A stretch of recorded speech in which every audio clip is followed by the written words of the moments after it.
Racing is fast and exciting at the picturesque Woodbine and Woodbine Mohawk Park racetracks in Ontario, Canada. Woodbine Standardbred, home of the Pepsi North America Cup, a summer classic. Pebble Beach in Iran. And Woodbine Thoroughbred, home of the historic King's Plate. But the mighty filly has devastated them. Full fields, exotic wagers, iconic events. Play Woodbine Thoroughbred and Woodbine Standardbred today at your favorite wagering location. Any success that we've enjoyed is directly attributable to the men and women who first bring horses to us to sell. You got to have good product. If we're able to attract quality horses to our sale with quality men and women selling them, we're going to have good sales. Everything that we do is going to be to achieve success tomorrow by doing things right today. It's a commitment to get up and do the right thing every day in a consistent and a professional fashion, and that's a great recipe for success long term. Blood Horse Plus, available through bloodhorse.com, provides exclusive, timely, and unmatched content to subscribers, including Fox Sports, Blood Horse branded weekly programs, a detailed stakes winners section, behind-the-scenes videos from Blood Horse staff, on-demand access to deeper horse statistics, and a $5 monthly credit to equineline.com. Upgrade to Blood Horse Plus today.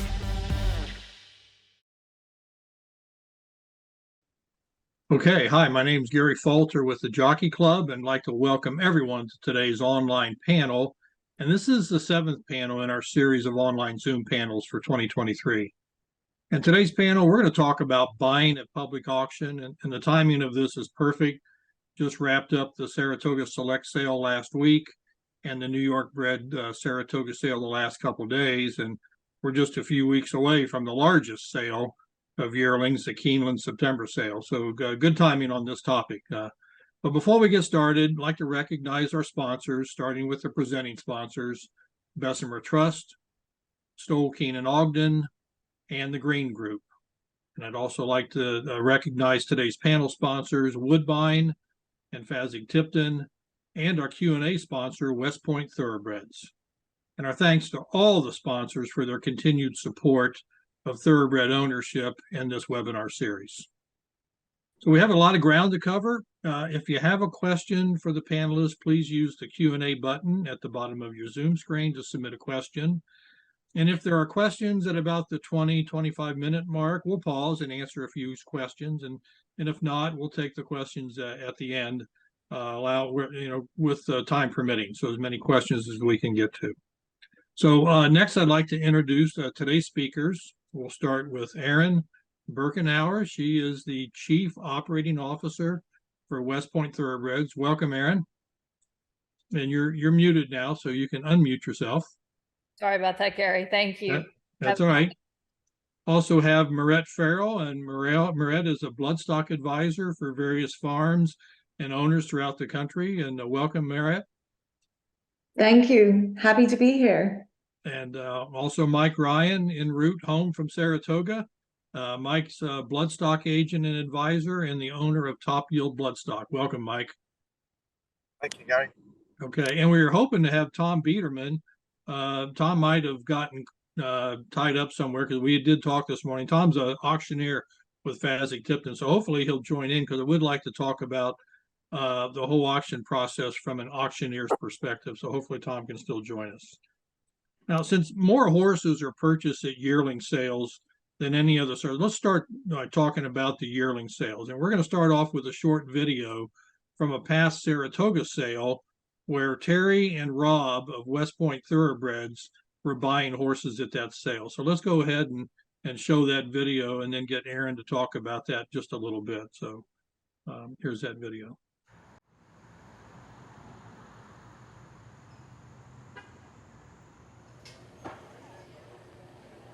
I'm Rob Masiello here at the Saratoga Select Yearling Sale, looking for some yearlings with my friends West Point Thoroughbreds and Terry Finley. You know, this is a sale that just always has a lot of real firepower in terms of superstar pedigrees, and Terry and I are going to go look for the next superstar. He's got the same coloring and frame and head. As whom? Ring Weekend. Ring Weekend. He's got a great shoulder line too. and he's not too heavy. You know, that's the thing. Is like, what's his foaling date? April 18th. Oh, he's perfect for that. Like he's just the kind of size he'd want from that deal. Yeah. He's a little leggier than some of the other honor codes too, which I like.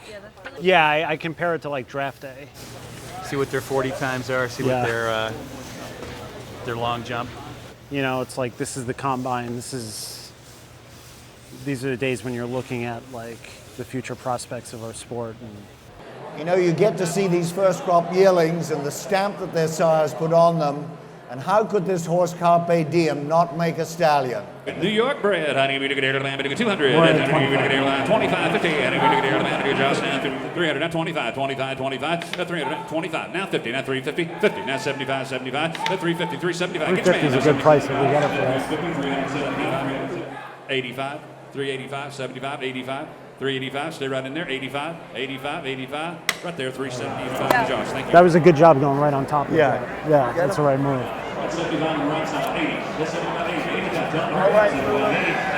And hip 31 up next for Lane's End as agent of a filly by Medaglia d'Oro out of Madame Cactus. Filly by Medaglia d'Oro. All right, and we get there,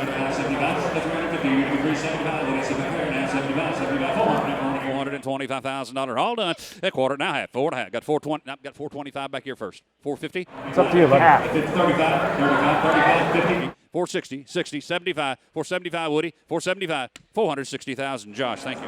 You got a Medaglia d'Oro filly. That's pretty nice. Colt by Honor Code out of Sweet Talkin' by Candy Ride.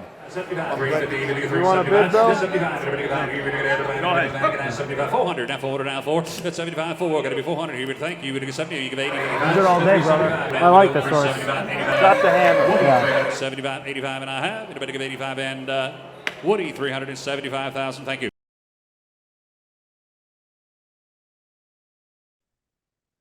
Okay, so Aaron, I saw you in a lot of that video.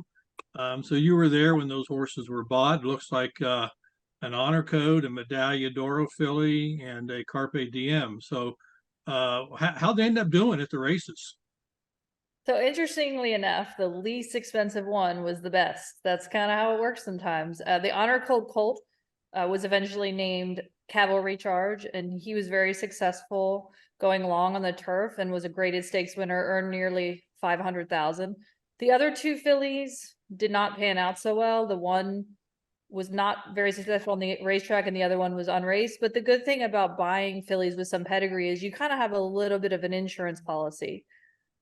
So with their strong pedigrees, we were able to take advantage of some residual value at the end of their career. But Cavalry Charge was a tremendous horse for West Point, very consistent, hard trying, and a graded stakes winner. So that's such a small elite group of horses.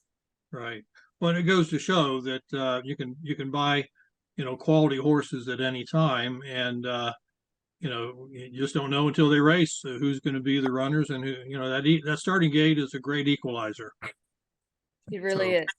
So I want to welcome Tom Biederman. Tom, welcome joining us. Glad to have you with us. We're going to talk about the whole bidding process from an auctioneer standpoint here in a little bit. So welcome, Tom. Well, thank you very much. Sorry, I'm a little behind schedule, but here I am. That's right. Glad to have you here. So Aaron, let's talk about that sale grounds there at Saratoga. That's a boutique sale. Not a lot of horses, a few hundred horses.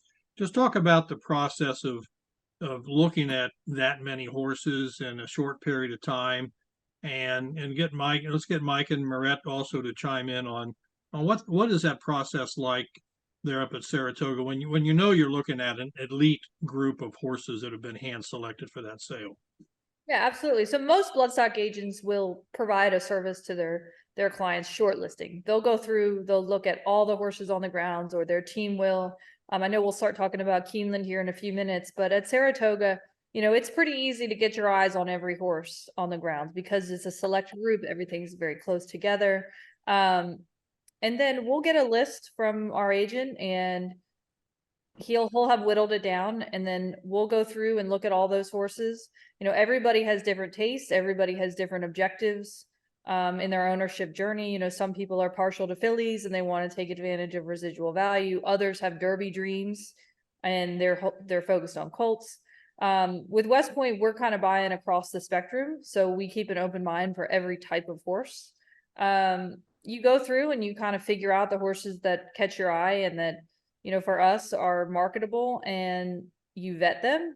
And then you kind of sit down and you figure out which ones you want to go after. And I always say to people, there are very few things that totally disqualify a horse. It is very much a sauce of all these different inputs. You have their pedigree, their physical, who owns them, where they were bred, whether or not the owner is rich. Like, you have to keep that in mind. If it's somebody who they're going to want a premium for the horse, you've got to throw all of those inputs together and kind of figure out what your price range is. And then, sometimes you go in and you bid on sale night and you get lucky and you buy a horse for a lot less than you kind of paid them for. And then other times you're not so lucky, and a horse you think you might pay $200,000 for ends up taking off. So it's a very dynamic process. And I think you learn a lot the more horses you get your eyes on over the years, and you figure out what you like, what you don't like, what you can live with, and what you can. And it's a really fun process to be on the ground scouting.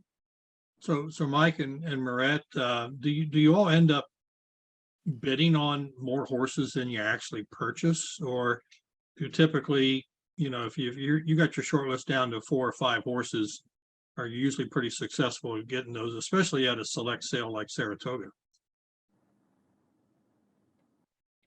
Well, I find I'm always reaching for the stars, so I don't always get what I want. But I think we all collectively try to purchase the horses that we like the best. And like Aaron said, you try to fit the horse to a person's budget. That's the way I look at it. I try to whittle it down to who I really, really love, and then see what my clients' wants are. Somebody wants a filly, somebody wants to win the Derby, somebody wants a turf horse. So that's how I personally try to divvy it up with my clients. Okay, Mike? Well, first of all, you very seldom get all the horses you bid on. And that's why the approach that has worked very well for me is to look at a lot of horses, and oftentimes, you've got to work within a budget, and my job is to buy the best horse I can for the budget that I've been given. And I advise people that are starting to get into the business for the first time.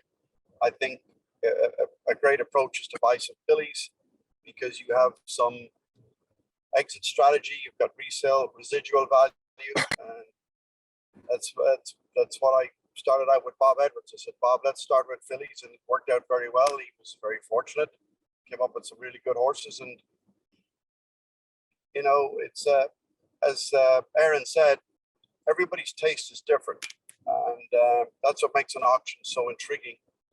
But oftentimes we do land on the same horses, and many times they bring more than we can afford. But it's challenging, and it's very interesting, because you don't always get what you bid on, but it makes you work harder to find the horses you really want, to try and get some value. Sure. Okay. So Tom, as an auctioneer, I'm wondering, when a horse walks into the ring, is that the first time that the auctioneer team has seen that horse? Or, how do you know the really great ones from the really good ones as they come into the sale ring? Is that the first time you ever see the horse?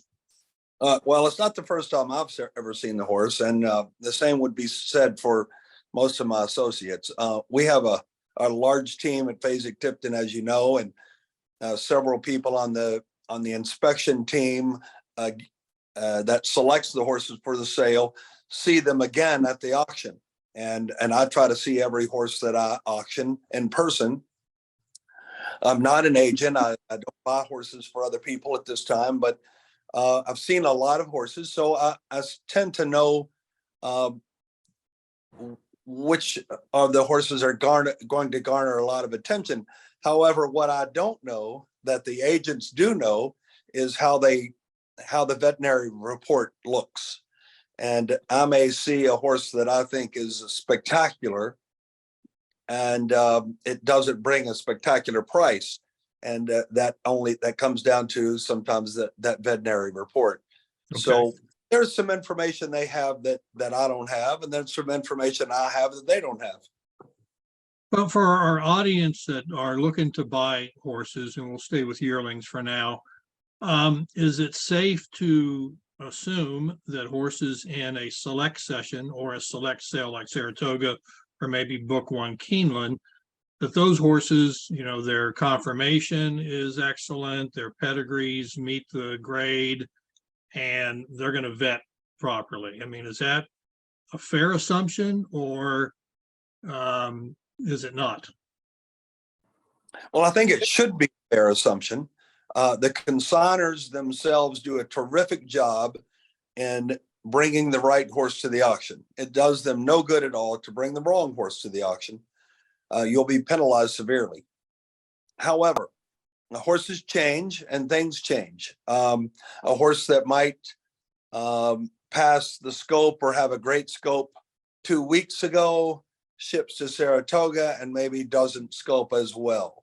And maybe the horse will be fine 3 weeks from now. But horses change and they're animals, and that's why we inspect them. Even have them live auction is very important. And that's why the live auctions are still so important, even though we're selling the horses digitally now. People like to see the physical animal and that they haven't changed since maybe they saw them 2 weeks ago or a month ago. So Aaron and Mike and Marette, maybe Aaron, you can start with this. How important is that vet report and the repository? And do you generally just assume those horses in the select sessions, check all the boxes, or do you make use of the repository and those vet reports for horses regardless of what book they're in? So let's start with Aaron. Yeah, so we never make any assumptions. I think it's very important, as Tom said, things can change very quickly. So it's very important when you're on the grounds and you have a team to do your due diligence, whether you're in the select sale or you're in the last book at Keeneland. I think the big thing with the vetting is just the level of risk you're willing to accept for any given horse. If you're going to pay a premium for a horse, you're going to be less forgiving if you have a little bit of a radiographic change, because you're making such a significant investment. If you identify a horse as a value play, you love their physical attributes, you like their pedigree, it checks all the boxes, so to speak, you might be a little bit more forgiving, if you have something, moderate sesamoiditis, which is a common thing we see in yearlings. So you really kind of handle that risk assessment on an individual basis. And I think the other thing is too, especially at Keeneland, you'll have pinhookers, people who buy horses as yearlings, and what they do for a living is they sell those yearlings as 2-year-olds.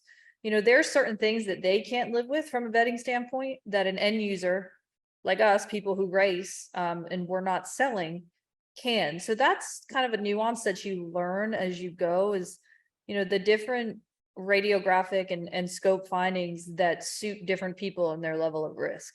Okay.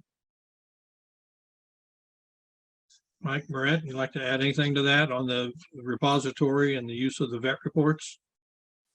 I agree with everything Aaron said. It's the vet report, a veterinarian that you trust and you have faith in, that has a lot of racetrack experience, as opposed to a veterinarian that might have a strength in another area, is very important part of your team, because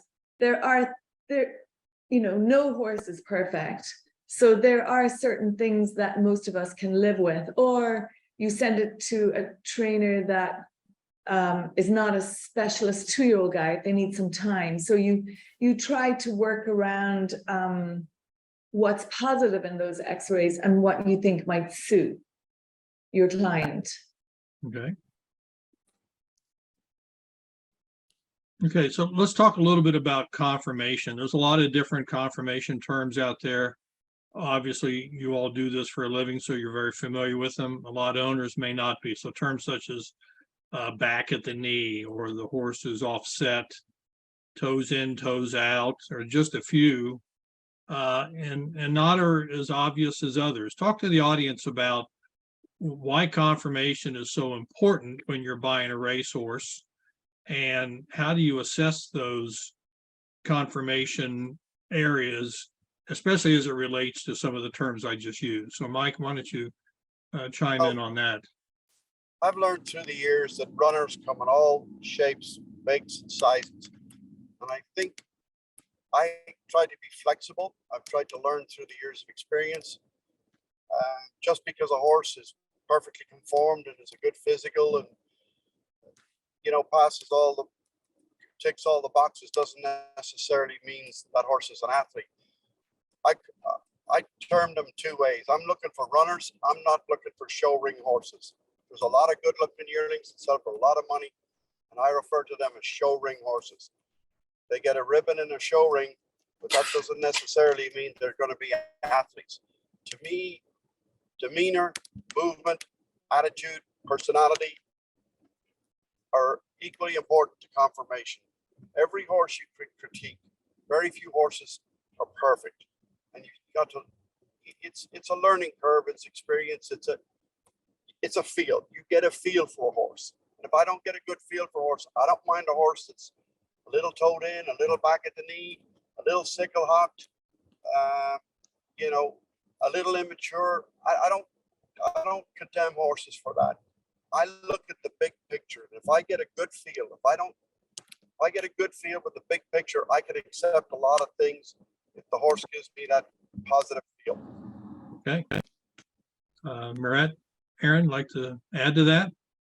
Yes, I agree with Mike. I think there's a degree of deviation with everything. If a horse is slightly offset or they toe in, you look at the horse as a whole and try to evaluate if you feel that would bother him or her in any way. Or if a horse is back of the knee, well, what is the degree of it? I personally, I don't care about back of the knee. It's a common trait that people talk about, but very few horses break down from that unless they're banana kneed or they're heavy bodied with being back at the knee. So, you know, it's all about the degree, and it's really the most important thing is how a horse uses himself or herself, how athletic they are, how light they are on their feet, how they use themselves, how balanced they are in their movement. And so for me, like Mike said, it's all about the big picture of what I think about that horse, and then the degree of the you know, if we'll call it an issue. And I think you look at a lot of very good horses. I've always tried to look at the very good broodmares, and you'd be amazed at that were good runners and they turn out to be good broodmares. What they have physically that we, like Mike said, as if you're a show horse judge, would say, well, that's not good enough. But we're trying to find athletes, right, and that's the key. So, Aaron, I remember reading Cott Campbell talking about how he would go to the sales. And of course, Dogwood, you know, pretty much started the whole racing partnership syndicate arena. And, you know, he would go to the sale and purchase horses for, in many cases, well under $100,000, select sales. And they had conformation flaws that others turned away from. And he ends up winning, you know, quality graded races with these horses. So, you know, how does West Point approach this as it relates to, say, conformation? Well, I think Cod did a great job. If I remember correctly, he would buy horses really early in the sale. I'd love to hear Tom's take on that, but I think sometimes really early in the sale, you know, not everybody has their mojo going. So he took great advantage of that. I agree with what Mike and Marette said. You know, ultimately you could nitpick horses until the cows come home, but what we really look for is that all the parts fit together. And I know that sounds like a very broad statement, but when you've looked at horses for years and years, you know when a horse comes out of the stall and they give you that feeling that all the parts just fit together. And there's a balance of their body parts, and they're not too top heavy. They're strong, but they're not too thick. They have a long neck. So you may have a horse that comes out of the stall and you get a great first impression. They're very athletic. And then they walk towards you and you're like, oh no, this horse isn't perfectly correct. And again, not to harp on the word risk, but then it comes down to, you know, say the horse is pretty significantly toed out, but you love everything else about them. you're just going to factor that into your valuation when you go up to bid. And, you know, I think there are horses who are outliers in the sense that they're so crooked or they have such a conformational defect that you would disqualify them from your pool of potential candidates. But like they said, I mean, there's good horses come from anywhere. And sometimes Sure. you'll see these horses win a grade one and you'll look down and they'll have a great pedigree and you'll look at their sales history and they didn't sell for much money. So that means they probably have a conformational defect or they didn't vet. But that's what makes this so fun, but also so frustrating at the same time is nobody knows who the good ones are going to be. You know, one of our best horses that we campaigned, he's a grade one winner. He sold for $1,000 as a short weanling and he's not correct up front. Wow. So it's cool when you see some of those horses that shouldn't be good and they shouldn't be sound, but they are. And I think, you know, if you really want to get scientific about it, a horse's movement is really just like a physics problem. You know, they've got to have, not got to have, but they should have like a certain set of conformational standards to make them successful and able to push off the ground and able to stay sound. You know, in theory, a horse who toes out or is offset may not stay as sound as their counterpart, but then you may have a horse that is very correct up front and doesn't. So that's kind of just like the magic of it is you just don't know. Okay. So Tom, from an auction company point of view, you know, how does conformation play into, you know, where to place a horse in a sale and so on? If a horse has an excellent pedigree, but, you know, conformationally isn't quite up to standard. So talk about that just a little bit, how the auction companies go through that.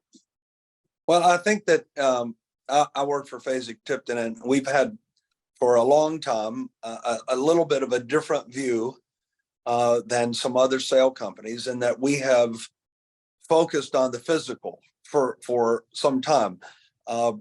We're a smaller company and have been a smaller company, and Keeneland is a fantastic auction company and obviously the largest in the business. So the way to make an inroad into the market for us, like the best physical horses that we could find. And they may lack on some pedigree here and there, but Wayne Lucas, a long time ago, started looking at all the yearlings at Keeneland without a catalog. He didn't even want to see the catalog. He said, well, I'm going to pick these horses. I'll look at the catalog later. So what people have done is expounded on that. And I think that's even more and more important these days. So that's the way that we've made an inroad and gotten better and better and better horses, especially at Saratoga, but by having a great physical horse that looks like an athlete. Okay. Good point. So you mentioned the Keeneland sale. Gosh, it's coming up. I think there's 4,200 horses in that sale. How can you possibly look at 4,000 horses to be sure you're not missing some of the hidden gems? I mean, Mike, that's a lot of barns to go visit. Yeah, for the last 30 plus years, I start on Monday. We'll spend about 3 weeks going to farms at home in central Kentucky, and I would look. I've done it for over 30 years. Look at about 12 or 1,300 yearlings on the farms, and it's hugely helpful because at the sales you can only see so many horses in a day, and by the time the second day, midday, the second day, the horses are fatigued, they're mentally exhausted, and you're not seeing the horse at its best. When you go to the farm, you're seeing a horse that's fresh. They're in their own environment. You've got the full attention of the owner or the yearling manager or the farm manager. If you see something on a horse, you ask him, you know, what's the history on this particular, you know, you might see something on a horse. You say, what's the story behind this? You don't really have the time to do that at the sales, but to get back to your point, it's most people have teams, and I have a team, and all of the top agents, they have a team, which is very, very helpful. But I try to see as many as I can, and the farm visits that I've done for 30 plus years has really given me a great, in my opinion, a great education, and it's been extremely helpful for me to land on the horses that we like and sometimes find a horse that, you know, other people didn't get to see, or you might see a horse at the farm and give you a good feel, and at the sale, he didn't tolerate the stress very well. I remember a horse a number of years ago, horse by no other the dancer called Hadgedal, and he was in a barn where he had to walk up a hill to go to level ground to show. Well, Hadgedal got sick of that and he got very sour, but it didn't stop him being he was a really, really good horse. He was multiple grade one winner in England, and the sales scenario is very stressful on young horses. They're confined to the stall for 20 hours and they're out 60, 70, 100 times a day. And you're not really seeing the real horse because they do get fatigued, they do get tired. And well, that approach has really helped me in my selection of horses. So Mike, just let me hit on that point. Do you think most farms would be open to those early inspections for prospective buyers? I mean, you're Mike Ryan. You pick up the phone. Oh, sure, Mike, come on out. I'm Gary Falter. They're going to say who? Just for our audience's benefit, sales preparation is very labor intensive, and on top of the sales preparation, they've got to shoot videos to go online. They've got to shoot X-rays and digital scopes. So it's getting more and more difficult to get to the farms because they've got so much going on. They got videos one day, they got the vets coming to X-ray another day, they've got the farrier another day. But the bigger farms, you know, they're very helpful, and they want you to come because well, they want you to buy their horse. It helps them, but it's a bit of experience for the horses as well. But I do think some of the farms they've noticed that, you know, sometimes people go out to the farm to look at horses and all they do is strike them off the list and they don't look at them a second time. And I think farm managers and owners are getting a little wise to that. And, you know, because it is very time consuming. They got to bathe them, they got to paint their feet and dress them up, and it's very, very labor intensive. It's, you know, and they're going out of their way to show you their horses. But anyway, it's most of the big farms are very, very helpful, and some of the small farms too. It's just you can only see so many in a day, so you know, you do the best you can, and it does make a big difference come sale time for sure. Okay, so I'd like to kind of shift gears and jump over to Tom and kind of help the audience understand the whole bidding process, you know, from an auctioneer's perspective. So Tom, you know, most people, they've been to other auctions, whether it's an art auction or a farm auction, and most bidders, you know, they're holding a paddle or a board when they're bidding on something. We don't do that at thoroughbred auctions. Why don't we use that same process, do you think? It's a very good question, Gary. I can't tell you the answer to that because I don't know. None of the auction companies have ever done it. I've worked all over America, North America, Canada, you name it. I've not been to one thoroughbred auction that was enforced. One thing that we do, of course, is that is a little more conducive to the personal side is we have the acknowledgement of purchase. So when you buy a horse, we come to you and have you sign the acknowledgement of purchase. When sometimes, and there's you're bidding and just holding up a number, you don't have that interaction and you don't get the buyer to actually sign that acknowledgement. So it is a good question. And it brings up another question that you had listed on your question that you might ask is why people, again, why they don't have a bidder number, but the acknowledgement of purchase, again, is a very important part of the sales process, that we have a signature there that they've actually agreed to the price and bought the horse. Right. Okay. Well, I saw on the video that we showed in the beginning, they were bidding on a horse. And I think David and Gordo asked the one gentleman, would you like to bid? And he said, oh, no, you. So that bidding process can be kind of intimidating for just about anyone, newcomers or even longtime owners. So what advice can you give to someone that's new to the business and would like to bid on their own horses that they want to buy? And any advice from an auctioneer's perspective?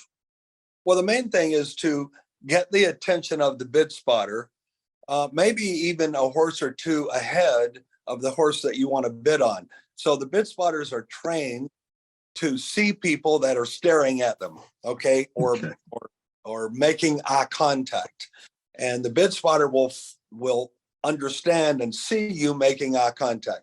If you don't make eye contact with the bid spotter, you have very little opportunity to be seen by that guy or gal. So to do that and to get ready, and then when the horse comes in the ring, again, you focus on the spotter and make sure he sees you. And if he doesn't, you raise your hand, but a lot of people like to nod or make some other gestures. But the first thing you do is probably to raise your hand and let them know that you're interested in the horse.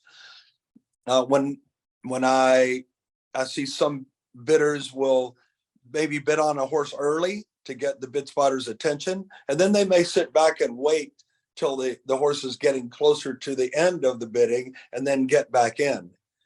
But if you do that, you have the spotter's attention and he's not going to stop looking at you. So another question on that line, Tom.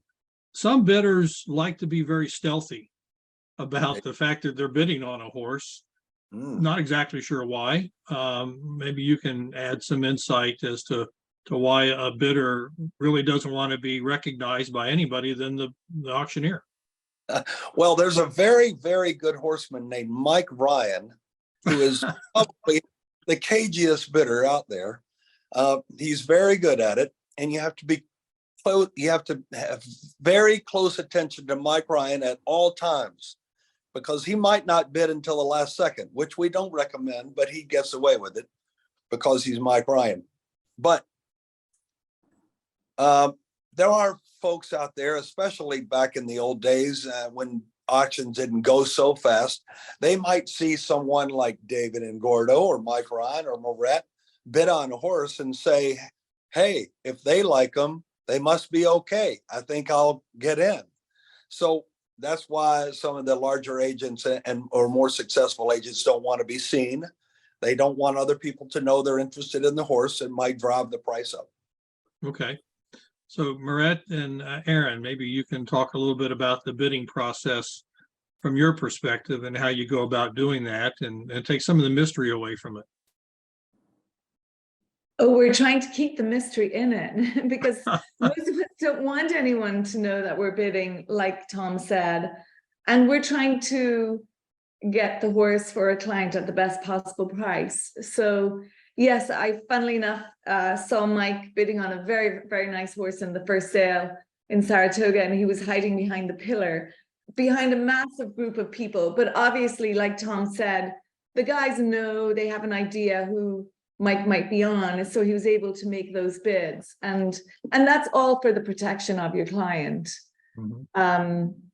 And yeah, I used to work for a lady called Gay Waterhouse, and she's famous for making that one last bid.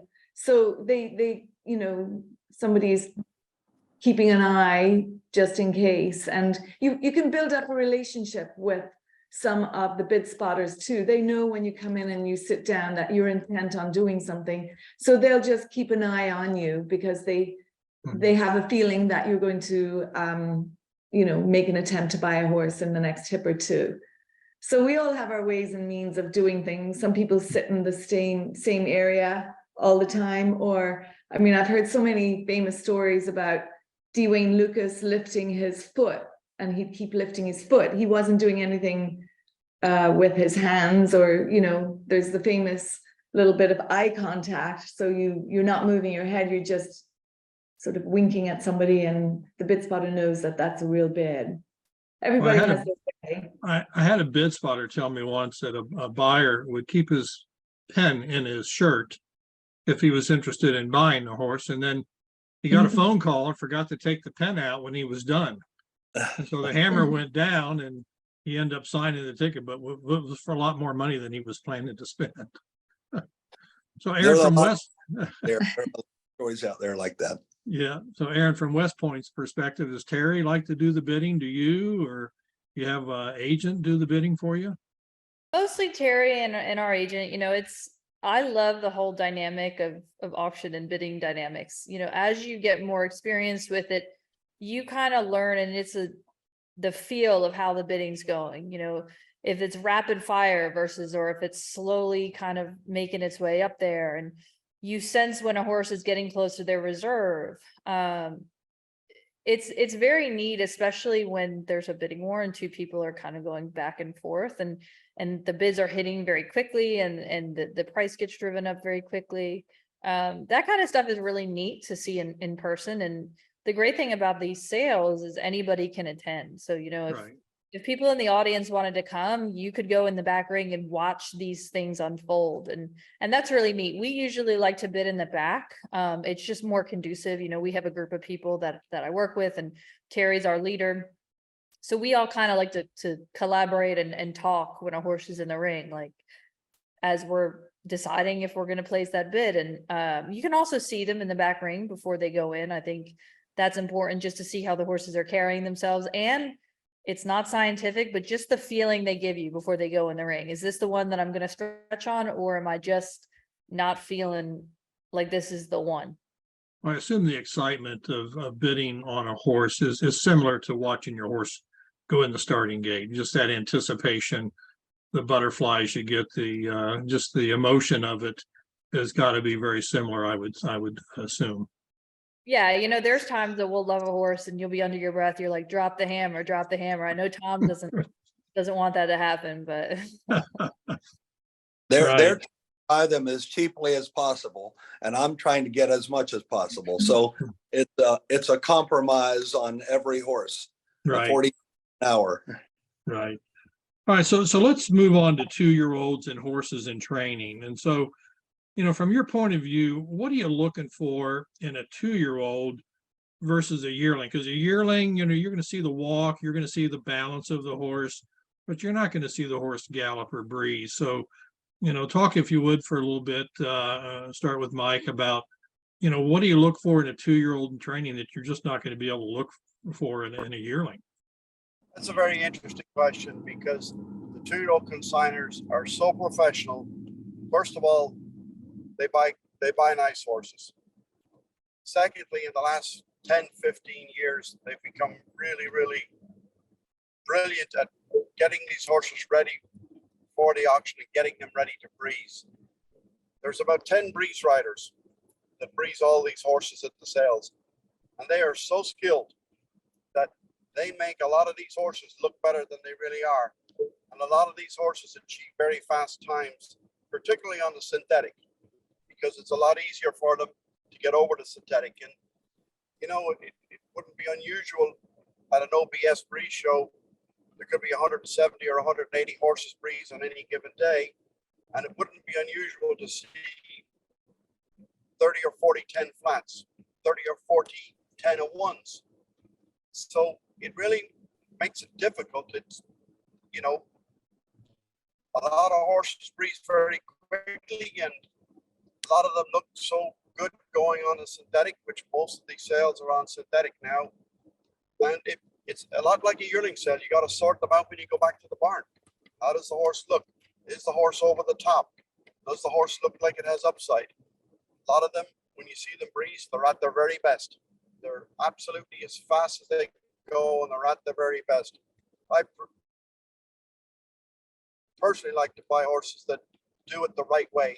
It's not how fast you're going, it's how you're going fast. And if they're doing it the right way, they're not totally all out, and they're doing it comfortably and willingly and not under duress. That's what's most important to me, is the manner in which they accomplish that. Well, that leads into the next question very well, because, you know, some trainers I've heard and read have talked about, they get 2-year-olds from the sales and they need to wind them down. They need to, in some cases, start over with their training. Do you find this is so with horses coming out of 2-year-old and training so? And if so, why is that? Why aren't they just ready to go in the starting gate and make that first start? Aaron, why don't you start with this, and then we'll jump over to Marat. Yeah, so I think, you know, looking at yearlings compared to 2-year-olds, there's, like with anything in life, there's pros and cons to both. By and large, with yearlings, you'll have typically more pedigree, but you've got to have more imagination from a physical standpoint. You know, you may buy a beautiful yearling who just doesn't really grow and you would have never bought them as a 2-year-old, and that's kind of the risk that you take. But with the 2-year-olds, you know, there's certain consigners that, you know, prepare horses but don't get them over the top, like Mike said. And you know, their goal is to have the horse at their very best on that day, where the person who's purchasing that horse, you know, they want the horse's very best day to be later on, and they want the horse to continue developing. It is no doubt a rigorous process. These horses are young, they're still growing, you know, mentally they've got to have a certain level of durability and obviously physically on top of that.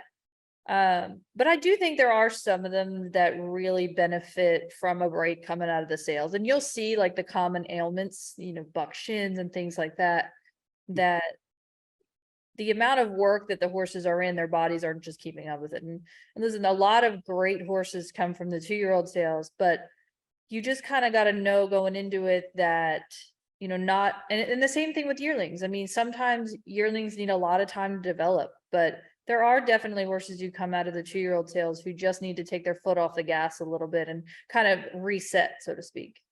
Yeah. So Moret, I mean, do you find horses from the 2-year-old sales are pushed a little beyond where they need to be at their early age, or do you find that, you know, the consigners are all very good at gauging that and knowing how far to push them?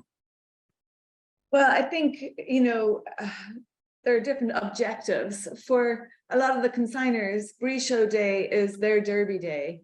And so they want to get that horse to go the fastest that they can go. And like Mike said, we're on the other side trying to find a horse that we believe has more development. So you have to be careful.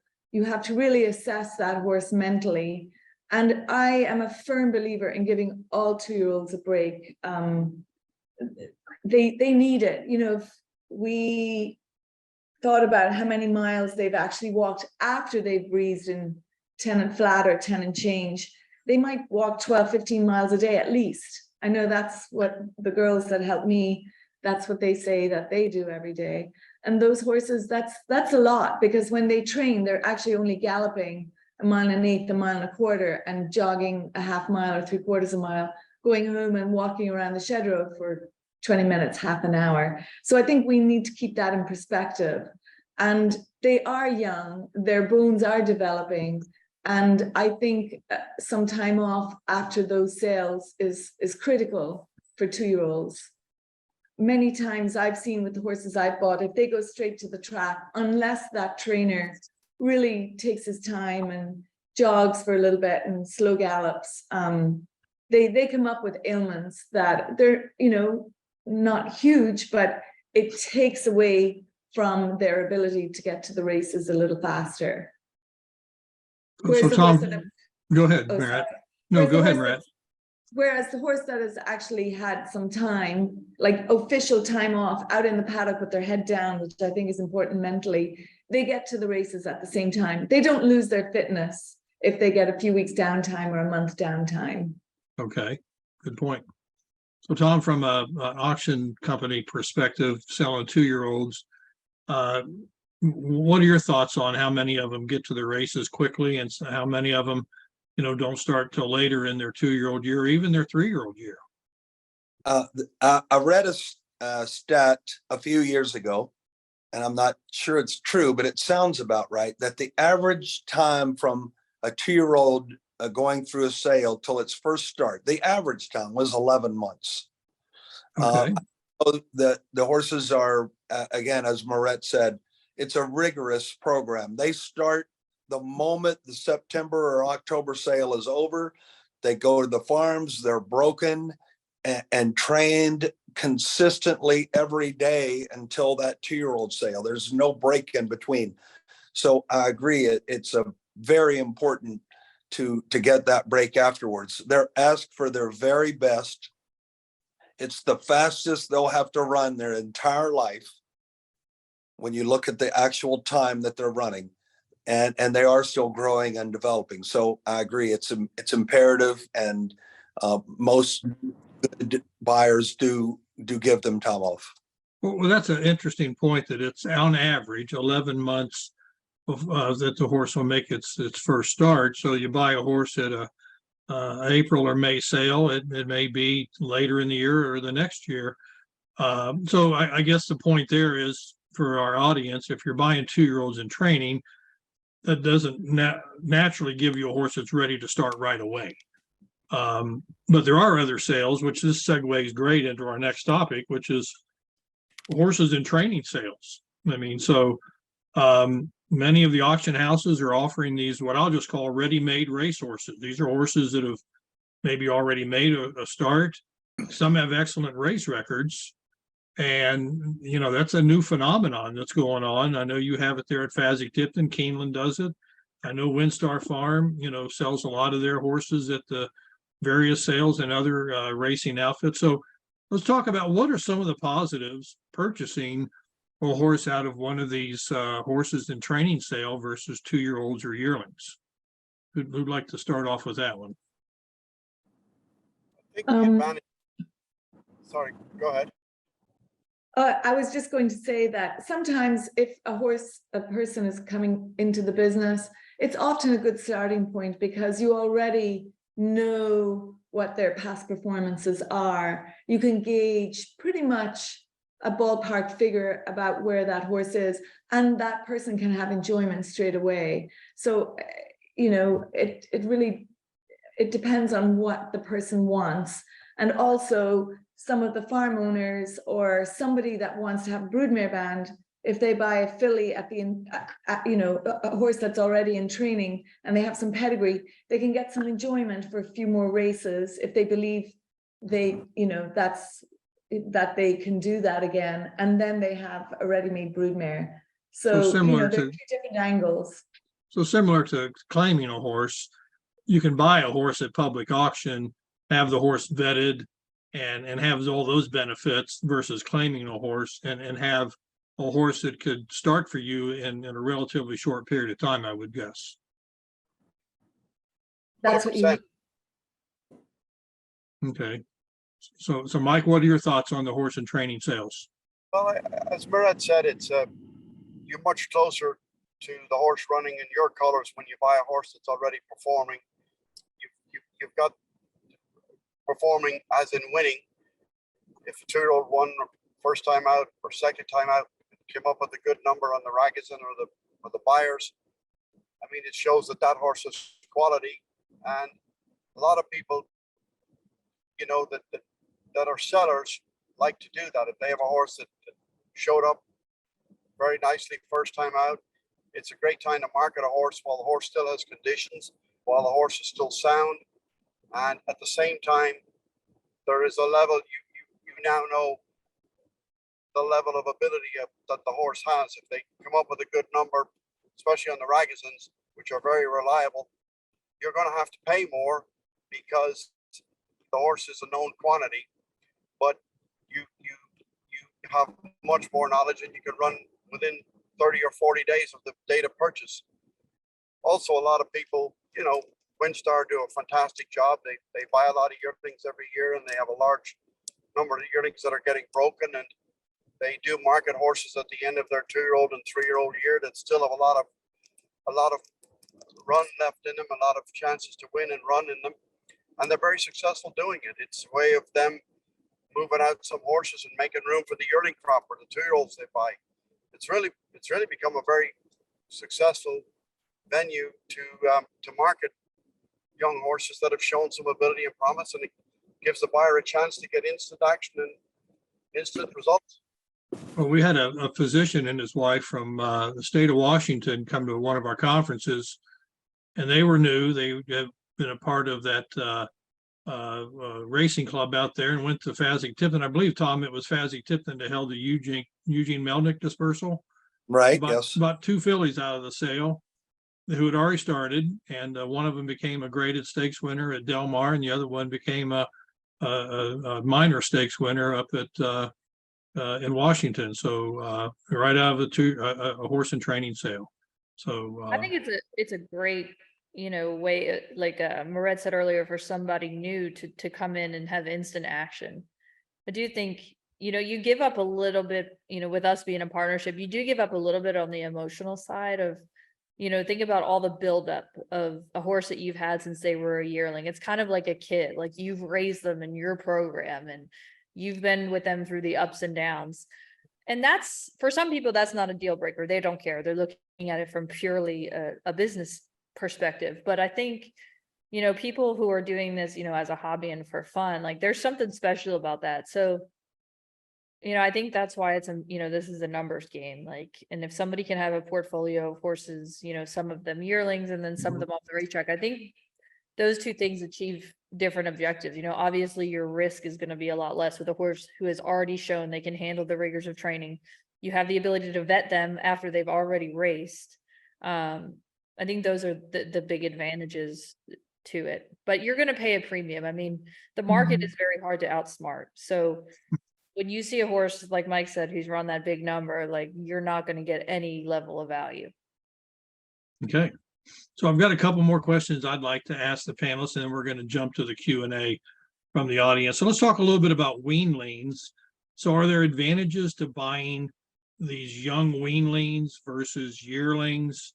And so I just give you guys a chance to talk about that process and how much those horses can change between weanling, yearling, and 2-year-old. So who'd like to comment about the purchase of weanlings at public auction? We don't. Go ahead. You go. I was going to say the weanling market has changed a little recently, and that I see a lot of 2-year-old trainers, or otherwise known as pinhookers, buying weanlings instead of yearlings because the yearlings have gotten so expensive. They've gone now to buying weanlings, keeping them for a year and selling them as 2-year-olds, which is a sort of a new thing in the last few years that a few people are doing. And it's an interesting thing. A good horse is a good horse, but watching them do that and seeing them as successful is interesting. Now, most consigners will tell you that, well, weanling buyers are mostly pinhookers. They're hoping to roll that horse into the yearling sale. But Mike and Moret, are there end users now wanting to buy weanlings versus waiting till they're yearlings? There are some end users that will buy the better bred weanlings, and will, you do get better value buying a weanling, but you're still a long ways out from getting him to the races. Also to remember, the weanlings that are offered are about, maybe 30% of the total yearling crop. So, there's a lot of very skilled pinhookers out there identifying horses that can hopefully turn a profit. But you can buy young horses as weanlings for racing. It is a long ways out. They do change a lot.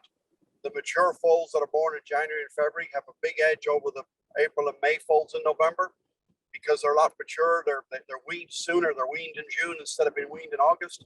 A May foal, you're going to wean them late, and the foals usually, they go backwards a little bit after being weaned. They'll crash a bit, and sometimes they come to the sales and they're very raw and very unfinished, and it takes a very skilled eye to see what it's hard to predict what a weanling is going to look like as a yearling, but there are some very good horsemen that do it. I do think you can buy nice race horses as weanlings, but you're only seeing a smaller percentage of the yearling crop. As I said, about 30% of the yearling crop are presented at the weanling sales, and some of those are presented by breeders just to weed them out. They just don't want to carry those average ones for the next 9-10 months to the yearling sales, and they'll move them on in November and January. But I don't think we're seeing the level of quality of the weanling sales that we did 20-25 years ago, when John Gaines would bring over 50 really well-bred weanlings. That's all he did. He was sold weanlings. And I think that, you'll get a high percentage of scratches from the weanling sales because some of them will come up with little vet issues, or some of them, you have to enter August 1st, but November 1st, you don't want to bring over a horse there that you're going to get 50 cents or 60 cents on the dollar. That's how the pinhookers make a living. But if you're a seller, you want to bring over the mature weanling that everybody's going to fall over one another to buy. Right. Okay. Moret, anything you'd like to add to that? Well, you're a long way when you buy a weanling, and there have been some people that have. Johnny Ortiz's filly was bought by Jared Hughes as a weanling, but they do change an awful lot, and you have the added risk of the possibilities of X-ray issues, developmental issues, epiphysitis. They do change. However, people are trying to find an angle these days because there's so many good eyes out there anymore at the yearling sales, and there's so many buying groups that it's difficult now to buy yearlings and to buy 2-year-olds. So there are people reverting back and try to find that diamond in the rough as a weanling. And like Mike said, you don't get the whole crop, but if you're selective, and follow that dream and hope that it pays off. Okay. So now would be a good time to kind of wrap up on our panel discussion. So we're going to move to the Q&A session. And before we do, we'd like to hear from our Q&A sponsor, West Point Thoroughbreds. So go ahead. How do you become the gold standard in racing partnerships? One horse, one partner,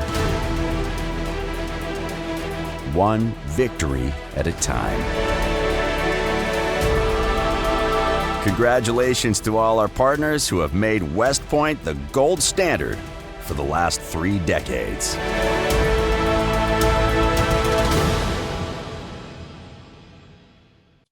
Okay, so we've got some questions in the queue, and if anybody in the audience has a question they want to submit, please do so now. So here's a question. How do bloodstock agents typically estimate a horse's worth or maximum bid amount for a sale? So how do you go about doing that? Mike, how do you come up with, here's what I think the horse is worth? Great question. First of all, I like to begin by looking at the horse. It's all about the physical. Probably heard it a number of times. You can't put a bridle on a catalog page. You have to have a good physical horse that looks like it can tolerate the rigors of training and racing. And the pedigree dictates, the strength of the pedigree dictates how much that horse is going to cost. Obviously, you'll get the proven sires like the proven sires that everybody wants, the Curlins and the Medaglia-Doros, the Tappets. You know that those horses were bred to high class mares, and those are going to be expensive purchases. When you've got a smaller budget, I'm always intrigued by first crop sires. I've had great luck buying horses by first crop sires. Fly So Free was by Time for Change. Nyquist was by Uncle Mo. If the horse is appealing from a physical aspect and has a real strong pedigree, it's going to cost a lot of money. And then when you come down, you'll get an outstanding physical. The physical way out matches the pedigree. Those horses are going to sell very well. Also, it's it's hard to explain it, but it's sort of an intuitive thing.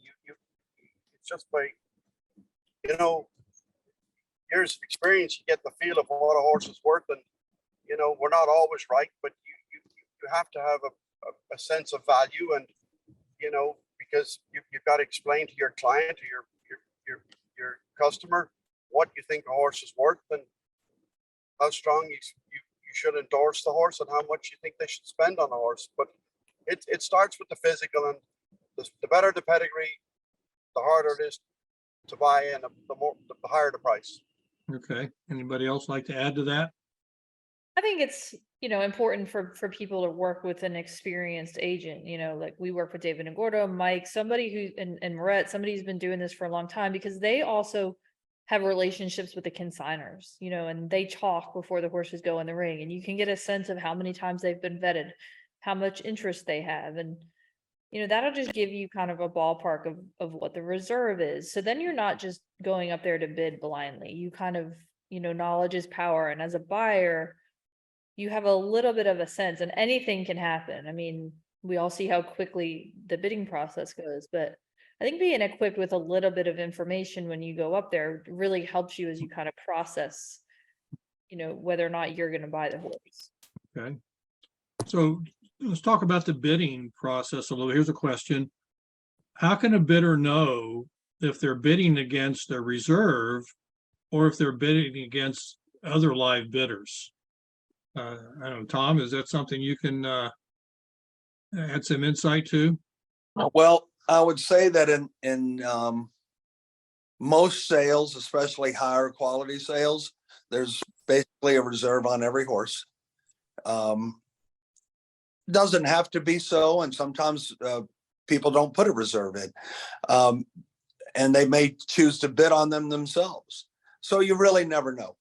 You have to choose a value that you're willing to pay, and you have to be confident in that, and you just have to do what you're going to do. Because if you don't, if you get too cagey, you think you're bidding against the reserve and you stop, you're going to miss the horse.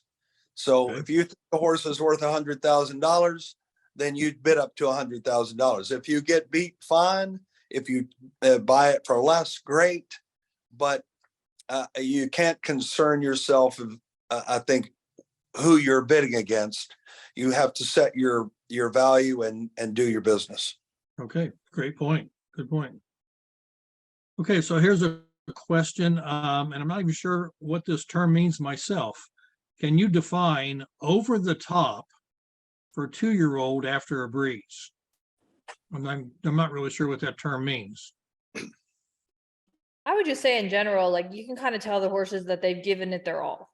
You know, like they've gone to the breeze show and they're just kind of, they've lost weight. They don't have that sparkle in their eye. They just look like they're a little bit tired after the process versus a horse who's carried good weight. They're still bright. You know, when Moret talked about, you know, think about how many miles they walk. You know, it is a lot. It's a hard, you know, week to 2 weeks on those horses. And, you know, sometimes you'll see horses where they look like they need an extended break out of the sale, where if you see one that's still raring to go, it's usually a good sign. Okay, all right. Here's a question. For those that buy in North America exclusively versus globally, can you shed some light on how strategies at sales may differ amongst the various regions? So is it different in Europe versus the US versus Australia, or is buying horses buying horses? I've never been to Australia or Japan, but in Europe, it is different. They take forever and a day to sell a horse, which can be a little frustrating. The bidding can last several minutes. And to add to that, they identify the bidder. They'll say the man in the red hat, the lady in the blue coat. You know, they identify bidding on a horse, which I personally don't like. I like to be as discreet as possible. But Do you carry a lot of different colored hats with you, Mike? I know that if I called Mike Ryan's name out during an auction, he'd throw his catalog at me. So it's a different way.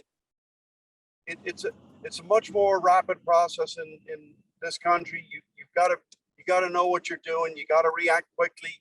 You can't just deliberate and hesitate too much, because they much quicker pace here than they do in Europe.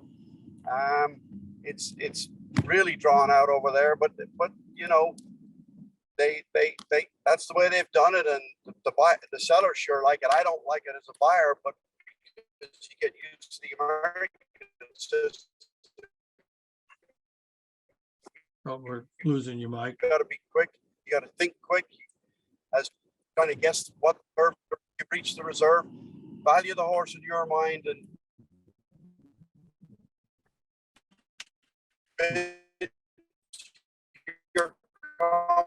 No, I think we're breaking up a little bit, Mike. Well, let's go on to the next one. Okay, so let's jump over to Merritt. Merritt, would you like to comment on that? I mean, have you been to European sales or Australian sales? Like Mike, I grew up in Ireland, and I also spent a lot of time down in Australia. And everything that Mike said is true about Europe. They zone in on a certain section or a certain person, and they want to sort of exhaust that person's financial capabilities, and then they'll go to the next person. So I know the very first time that Mr. Goodman went over to the broodmare sales in England, he was having a come apart because he couldn't get a bid in, but they finally then came over to him and then he could bid. And then when that person is done, they go to the next person. So it's very theatrical. They're all fantastic. The auctioneers are fantastic actors, and it's, you know, people enjoy watching it. But like Mike said, it's excruciating for the person trying to buy the horse. In Australia, it's sort of halfway between the two. You know, America, it's fast paced. You know, it's like selling cars. It's boom, boom, boom. You got to get your bids in. You got to be on top of it. Australian auctioneers, they do a little bit of picking people out of the audience, and you know, it's that Australian character. They have a few fun things to say as they go along. They heavily rely on their bid spotters, and they've a lot more bid spotters than we do in America. So, you know, you get used to the different parts of the world and what they do, and you adapt. Okay. So Tom, sounds like you need to add a little more drama to the auctioneer process here in the US. Well, I've heard Tom make a few comments over the years during the beat, and people don't really notice, but he does, and the person he's picking on does. Yeah, there used to be a lot of more picking back in the day when a guy named George started the American way of selling horses. He would certainly pick on bidders, but we're trying and competition, and we is one of their things. And the other thing is buyer confirmation of value. So when we're selling a horse and other people hear yelling and they see activity, that again is telling that buyer that, hey, other people think this is a very nice horse too. So we're right. We like it. It's a nice horse. Everybody else thinks it's nice. So that builds on itself and builds competitiveness. So buyer confirmation of value at an auction is a big part of what we try to do. Okay. Here's a two-part question. I'm going to break it up into two sections. When you're looking at yearlings and 2-year-olds, what, if anything, are your thoughts on purchasing a cribber? Does that matter? Matters a lot. Personally, it doesn't bother me. But from my perspective, I wouldn't. It doesn't make him a fast horse or a slow horse. It's a bit of a vice. People don't like it. But I owned a very good sprinter a number of years ago, Texas Glitter. He won $1 million and he was a cribber. Devil's Bag was a cribber. It's not going to hinder their ability to race and perform and be an athlete. But it's just a vice that you'd rather they not have. But I would never walk away from a horse that I really like just because he's a cribber. Okay. Aaron or Marat? I mean, you don't, it doesn't automatically disqualify them. Okay. I agree. It's just if you are a broodmare owner and you're looking at the cost of your fences and you don't want that mare to, the progeny of that mare to copy her. Other than that, I personally don't care about cribbers either. Okay. Other than they're quite annoying. Tom, sale company, you guys always announce it that a horse is a cribber. Why is that? Why is that? It's a vice, and it's there are other vices that we don't announce. So it's a very good question. Obviously, we announce any physical changes like a ridgeling or if a horse has been gelded or something like that. But cribber is an old time thing that we've just always done. Okay. The second part of this question is when you're looking at yearling and 2-year-olds, what's your personal deal breaker for each when it comes to vetting a horse's health? I mean, do you have something that just it's not going to work for us? Aaron? I think more and more buyers are using ultrasound in their vetting process. And I would say that, if you see any sort of soft tissue tearing or some real disruption, soft tissue in general does not heal as well as bone. So that is probably one of the only things that would cause us to absolutely disqualify a horse, is if we ultrasound the suspensory ligament and there's a tear in there, because those things are very hard to rehab and the chance of recurrence is high. And you're saying you can't see that in yearlings and 2-year-olds? More and more people are using it. You know, sometimes you'll see some radiographic changes that would lead you to do an ultrasound, and then you'll find the soft tissue injury. I would say the other thing is scoping.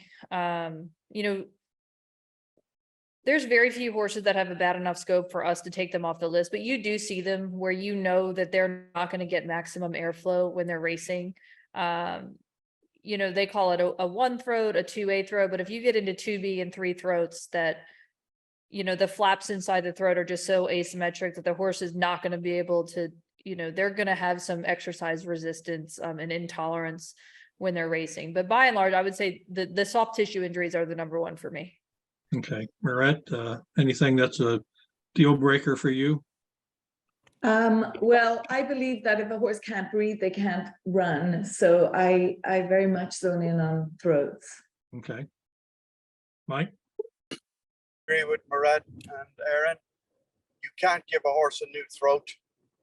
You can easily remove a chip in an ankle or a hock surgically. We buy these 2-year-olds in March, April, May. Most of them won't run till the fall of the year. So, you know, there are things that you can live with. The one thing that I'm pretty flexible, I'm pretty tolerant, but the one that I won't live with is a lot of change in the knees, because that's, you know, it's unreasonable to expect that these 2-year-olds are going to x-ray clean, because they've been training, breaking and training and breezing. So they start breaking them in October. They start breezing them the first of the year. They've had multiple breezes. So they're all going to have a varying degree of pathology on radiographs. Very few of them are clean because they are training and working, breezing. And, you know, you just got to understand what your level of tolerance is. With some people, they don't want to tolerate any pathology on radiographs, but chips in the knees, especially the lower joint, and a lot of sclerosis, change in the density of the bone in the knees. That's one thing that really concerns me with young horses. Okay. One last question, and this is pretty fundamental to anybody, especially new in the business. So what is a reserve? What is setting a reserve? And anybody in the audience that's new, maybe a little more definition behind that. So Tom, why don't you talk about the whole concept of setting a reserve, and how well do consigners do in setting reserves? Well, it's a great question, and it's in the terms and conditions of all catalogs, Keeneland, Fasig-Tipton, anywhere you go, that the seller of the horse can bid on or set a reserve. So that is the minimum that the consigner or seller will accept for the horse. So generally, they will give the sale company a price, and say $40,000 is the least that they will accept for the horse. They will give us a reserve of $39,000. So we will bid on their account up to $39,000, or whatever that reserve may be. Some consigners are push the envelope. Some consigners are very good about advising their sellers to put their reserve at 2/3 of what they think the horse is worth. So if they think the horse is worth $50,000, let's put the reserve at $37,000, $38,000, and the market will carry it from there. And that's what we like to do. Certainly is the live bidding is most important. We like to have a floor that is reasonable, and then let the market carry the horse to the eventual sale price. Okay, great explanation. So I think this is a good time to wrap things up, wrap up the Q&A, and I'd really like to thank our panelists for your time, for your insights. And this is an important topic because we are entering the yearling sale season. So thank you, Aaron, Marette, Mike, and Tom, for being here. Thank you for all your insights. I really do appreciate it. Very welcome. I'd also like to thank our owners who invest in our sport, because without owners, we simply don't have an industry. So we'll be back in September. We're going to have another online webinar. We're going to talk about claiming for the entire session. So until then, we hope you visit the Winner's Circle often. We're going to sign off now. Goodbye, everyone, and thanks everyone for joining us. Thank you. Thank you.